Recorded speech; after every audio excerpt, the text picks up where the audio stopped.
What's up, y'all? So I want to talk about my goals for 2025. I'm going on a public land challenge where I'm trying to kill 1 deer on each of the 4 game lands that's like within an hour of my house. So that's going to be Jordan Gamelands, Butner Falls Gamelands, Hyco Gamelands, and then Mayo Gamelands. My goal is to get 1 deer on each piece of public land. I know it's going to take me about all year to probably do it, but who doesn't love a challenge? Hope y'all stick with me throughout the season. Just stay tuned with me, and yeah, 2025.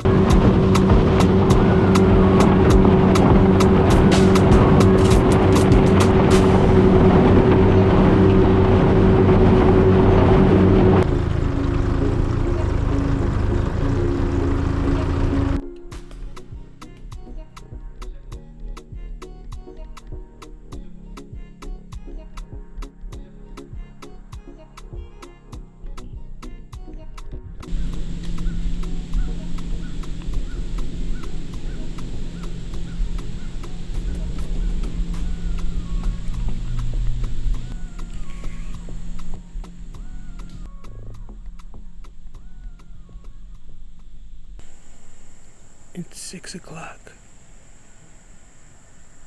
right at prime time hours. We got acorns falling everywhere. Should get good.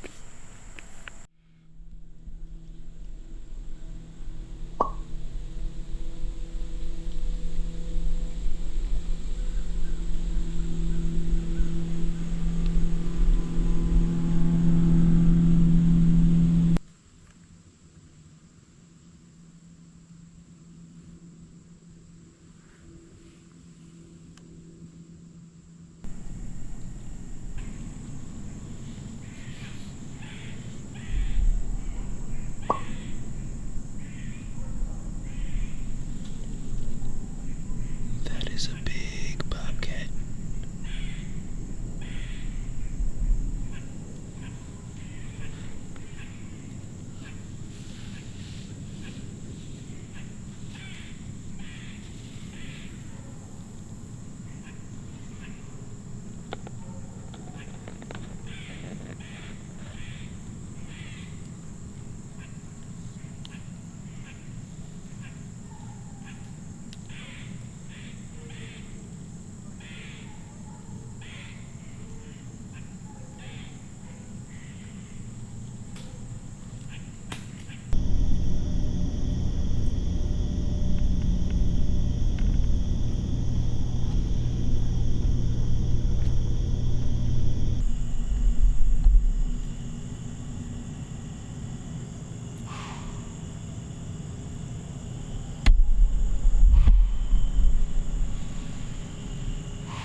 So even though my wind was good for this hunt, I didn't think about the thermals.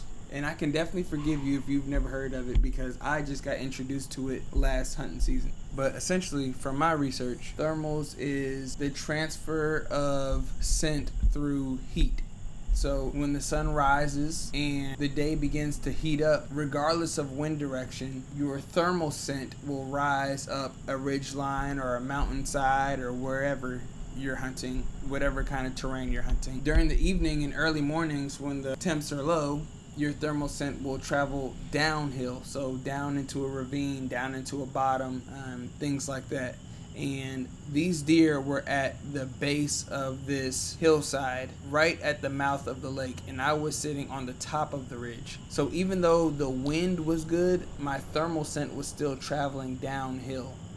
And that's how I believe I got busted here. And y'all leave a comment and correct me if I'm wrong, my experienced outdoorsmen and women.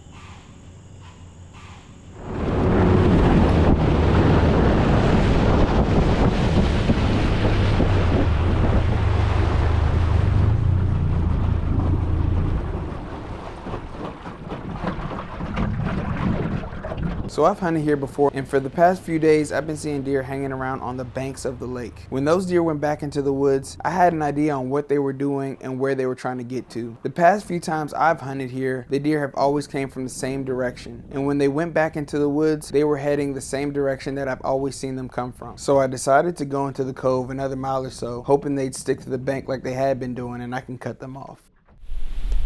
These deer keep feeding along the edges. This is like the third time I've seen deer feeding along the edges within the past 2 days. So I think I'm gonna sit on the edge. There's a persimmon tree loaded right here. Like loaded. And I bet you this afternoon we'll get some deer to come in there.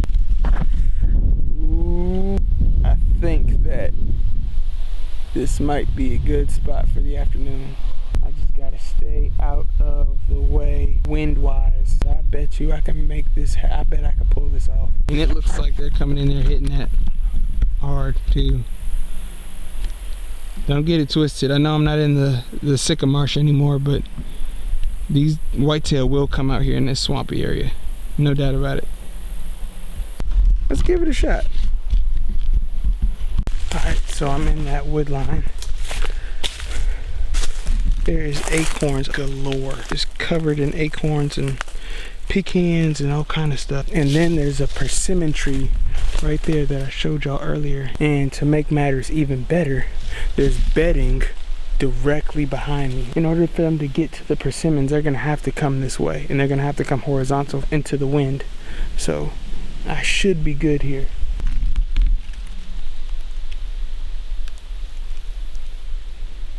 And the persimmon tree is right up through there. Brand new spot. I actually feel good about this one.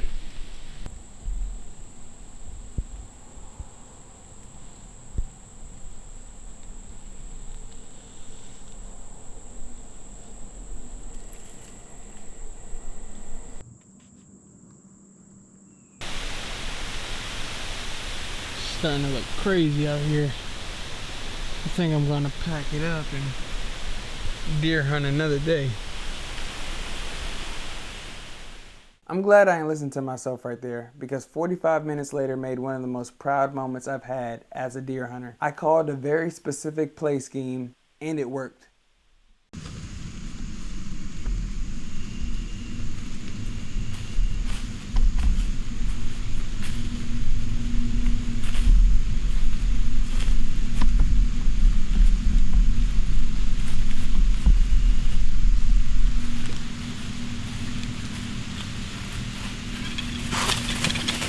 Look at this dude. Wait till you see the. No.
Holy.